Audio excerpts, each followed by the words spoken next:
क्या बना रही है?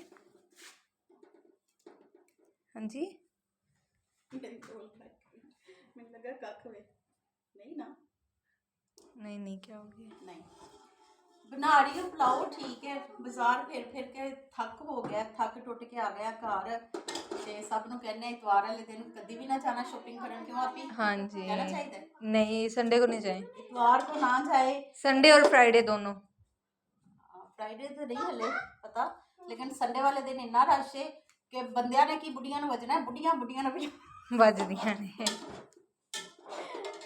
तो संडे को शॉपिंग नहीं होती, जलालत ज्यादा होती है। जलालत होती थी, असि जलालत हो के जलील हो के घर आ गए आ, जलालत झल के आए हैं। जल के आए आ ते हुण बच्चों ने लगी सी भुख ते लगे आ पुलाव बनान ते आजो जिन्ने जिन्ने खाना है।